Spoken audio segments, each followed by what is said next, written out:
Welcome to the Daily Signal. My name is Kelsey Harkness. I am joined by my co-host of Problematic Women, Bree Payton. Thank you for joining us.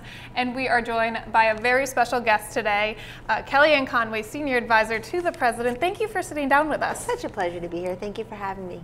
So you just got off of a panel at the White House that was focused on millennials and specifically the opioid crisis. You also just returned from New Hampshire where you were speaking about that. Can you tell us how you think the President, the White House can address this issue and specifically how it's affecting young Americans? Sure.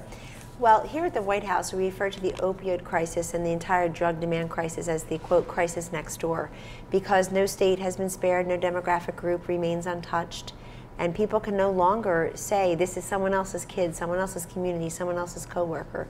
It's all around us. Everywhere we turn, literally, there's somebody who's been affected in some way. And so with every age group, all racial and socioeconomic groups, geography knows no bounds, both genders, really trying to get the message out there first to cut through the stigma and the silence. If people have a problem or they are starting to see the signs of addiction or misuse in someone else, that they come forward to get that help before, God forbid, it's too late. In addition to that, the President has made a goal to cut down on the prescribing by about a third. We are about 5% of the world's population, and we use about 80% of its opioids. So that tells you something, that in this country, pain management automatically means pain medication when you have that dental procedure or the surgery, or in the case of the high school or collegiate athlete, they'll be prescribed several bottles of pills for a sports-related injury. And that ends up being a gateway to other problems, other addictions, other drug use in some cases, in too many cases. The President has also called for a wide-scale, nationwide, public-facing messaging campaign where there will be ads, and as the President said, some of these ads will be very tough. We've got to shock the conscience. We also have to warm the heart and show those examples of successful treatment and recovery or drug court programs. The President also wants to crack down on the illicit flow of drugs into this country. He's the one who ran on and successfully won on a promise of a border wall. And people didn't listen carefully. They may have missed that he's not just talking about people coming over illegal, but he's talking about the poison that comes over illegally. About 80–90% of the heroin in this country comes through the southern border. We know fentanyl is being synthetically manufactured in foreign countries and coming here through the mails, through the ports, through the airports, and through the southern border. So this President is really calling on his entire administration, indeed the entire nation, to come together. And lastly, he's focused on treatment. He knows that people who are already suffering need to get the treatment that will help them perhaps overcome. And we also have departments and agencies like Housing and Urban Development and USDA to talk to rural America, and also Department of Labor, because we find when people are lucky enough to come out of treatment, they sometimes the only thing they return to that's familiar are the drugs. There are no housing opportunities, no skill sets, no job opportunities perhaps. So we're taking a long-term holistic view of it. This nation could not be more blessed to have President Donald Trump and First Lady Mrs. Melania Trump on the front lines of this crisis next door, lending their considerable heft and their considerable platform to informing us and to educating us and to trying to make us each part of the solution. I think it's going to go a long way. I had a question about the public ad campaign recently. You and other figures in the administration were calling for $13.5 billion in investing towards the ad campaign and other aspects of fighting the opioid crisis. $3 million was kind of thrown in the Omni. I'm wondering, is that really enough?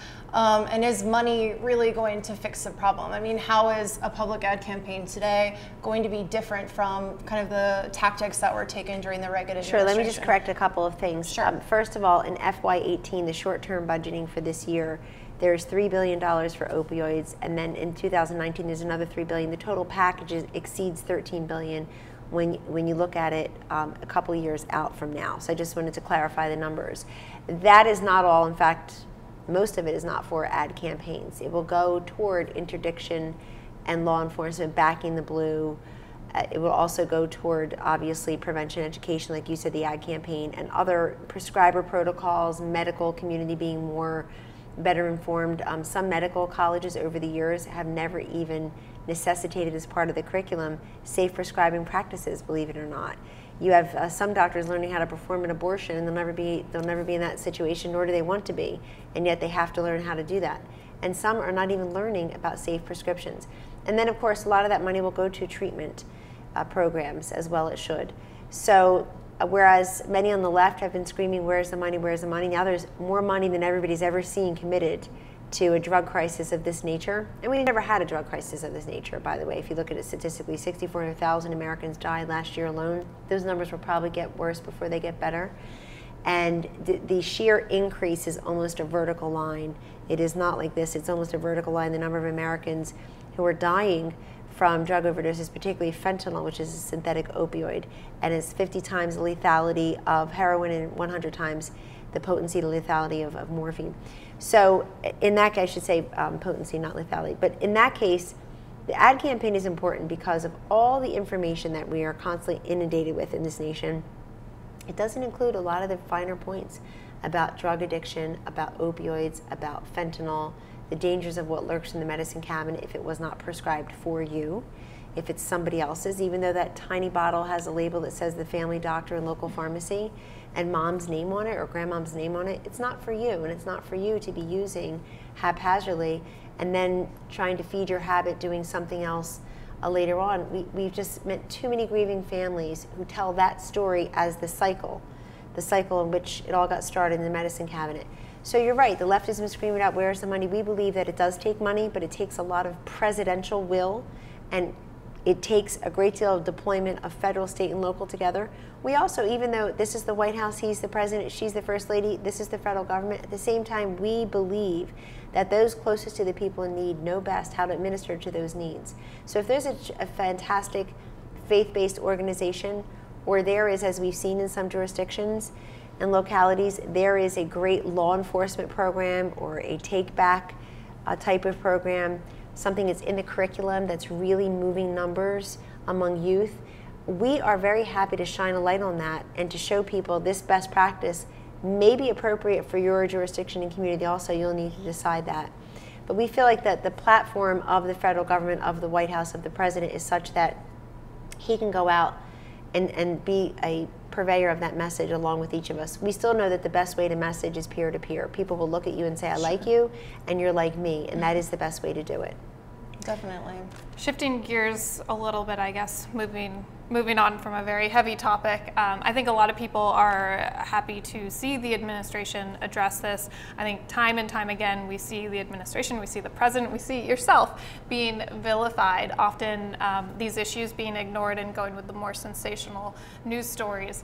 I think both of us are curious as journalists, as women in this industry, how do you survive that daily onslaught of criticism and often very personal attacks, as Bree and I often find ourselves talking about on our podcast, Problematic Women? Yeah, so I hear.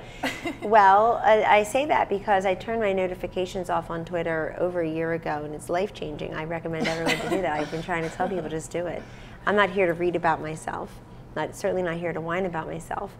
And at the same time, it's like anything else. If it's not true, why would it bother you? And it's been very hard on my children. I have 4 small children, 3 daughters in there, and they've had to grow up very quickly because they see what invective and venom is out there, and this is not the person they know, and this is not the intention that I have in serving the country I love so much. You know what I've learned to do? I've learned to pray for all those people, because God forbid that I ever, for a moment in my life, experience whatever it is that has them so miserable. It would be devastating to me. I wake up every morning, I choose to be happy, I try to be productive.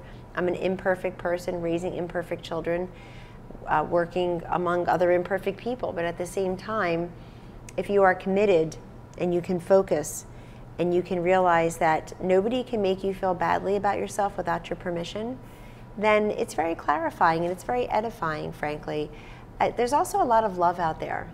They just don't either have the self-absorption or the time to be online talking about the love. They're out there raising their children, working hard, paying their dues, and just minding their own business, worshiping their God how they want to. They're not out there saying, and I love the president and the Daily Signal and Problematic Women and Kellyanne. And that's okay. We know there's love out there. Tom and I travel all the time across the country and frequently across the country. You see how much love there is for the president and his policies. and they appreciate that someone is standing up against political correctness, against these assaults on speech, including on college, if not especially on college campuses. They appreciate somebody who's standing up for the sanctity of life. A man who was, for many years, pro-choice, a Manhattan male billionaire who for most of his adult life was for abortion, is now really the most pro-life president we've ever seen. And so you see the glory and the magic in getting things done for the country you love so much, and that's very satisfying. It's satisfying enough. Otherwise, there's not much I can do about other people being unhappy. I think people have been talking badly about people forever, but with the internet, you could just read about it. So I don't want to drive these critics crazy, but chances are I haven't seen what they've written, and I know that would really make them pretty invisible. Well, you brought up the topic of abortion, and we often talk about this so often, that the feminist movement and feminism, while the dictionary definition of it means that women should have equal rights and equal access to things as men, a lot of times that gets co-opted with the abortion movement and other radical positions on the left. I'm just wondering, do you, and you have spoken about this, we wanted to ask you a little bit, do you consider yourself a feminist, or do you consider yourself more on the problematic side of things? In that scale? If I were to label myself at all, it would be mother, patriot. I'm pretty sure you're blessed. A problematic woman, though. Yeah, okay, I'll take it. I'll take it. But I'm a problematic woman trying to solve problems. There you go. For men and women. But seriously speaking, I think most people today defy labels, and they're very resistant to pigeonhole them one way or the other. But the point you made, Bree, is most important, which is that feminism, and even to call yourself pro-woman or march for women or women's rights, or it really is, so much of it has become a euphemism for abortion. And they ought to just say that. I just think everybody should own who they are and what they believe. I think these cable stations that have made a huge business out of being anti-Trump should just say, you know what, we think it's good for our ratings, great for our revenues, and we joke about it, haha. But they won't own it. They actually think they're delivering news. Watch me while I laugh. They actually think they're delivering news. Same thing here. The whole stuff about abortion as a euphemism for women's rights and vice versa, or even women's health. Most of the women's health concerns in this country center on heart disease, obesity, cancers, including breast cancer. They don't talk about that. When's the last time you heard them? I'm going to talk about that. They're talking about abortion. And this president has signaled to pro-lifers and even fence sitters on the issue of abortion to say, well, I know I'm a woman, I'm supposed to be pro-choice, but it really bothers me to think you can have an abortion in the 8th or 9th month, or after the 5th month, the halfway point, really, 20 week. Right. Or it bothers me that increasingly people seem to be having abortions here and there because they don't want another daughter or one at all. So sex-selective abortions and taxpayer-funded abortions and partial birth abortions and abortion on demand after nonpartisan scientists and doctors say a fetus can feel pain after the halfway mark, 20 weeks. And so at least you have a president and an administration that allows the other point of view to feel that they have a platform now too. And I think the combination of religion and morality for some and science and medicine for others have shown that the fetus beat us. What people were able to say out of sight, out of mind is no longer true, because everybody has seen a sonogram. And you have a lot of women who have had trouble becoming pregnant, and they realize how precious life is, and they change their views as well. There's so much going on, really. They see the positive side of science, where you can operate on a fetus in utero, a baby in utero. They literally can go. Watch it sometime. It's fascinating. And then they've also seen the horrors of a late-term abortion. So I just believe that if you're for women, you should respect all women. I mean, look at what Hillary Clinton did recently. Well, I don't mention her name anymore. Look what that person who lost the election, whose name I never say on TV anymore, did recently. Insulting, just scored millions and millions of women. This white woman who's married to a man who was president, and that's how we first got to know her, is suggesting that the rest of us have to ask the men in our life, including our husbands, how to vote and what to think, and that's why she lost. I think most women are smart enough to just roll right past that. But it's a serious point. I don't want the next generations of women to think that they are less of a woman because the women's movement and feminism does not embrace them, since they believe that the right to life begins at conception, and they believe the next generation of boys and girls ought to have a right to live and to live freely. Yeah, absolutely. And Thank you so much for your time. We Yeah, really Kelsey, appreciate thank it. you. You talked about earlier, you talked about the love that's out there you don't always see. I know our fans, the Daily Signal audience, probably has a lot of love for you. So we appreciate you joining us. My pleasure. I love them back. Really, honestly, choose to be happy. It takes less energy than being miserable. It looks like it. I just don't know what has some of these people so upset all the time. This sustained, constant, hunched over anger. It's got to be unhealthy, and it doesn't look that fun either. So I think the alternative is much better, and you're doing great work because you're connecting America with information that they need, and you're showing an alternative viewpoint to what many say is really the only respectable way to be a woman in today's day and age. And I respect women and their brain power and their moxie and their ability to do and think about so many things simultaneously that I know they're not going to buy into that ultimately. But so long as they have another platform somewhere else to go and to learn and to congregate and to discuss, that's just a beautiful thing and a very powerful, magical thing. So thanks for being a part of that. We really appreciate that. Thank you.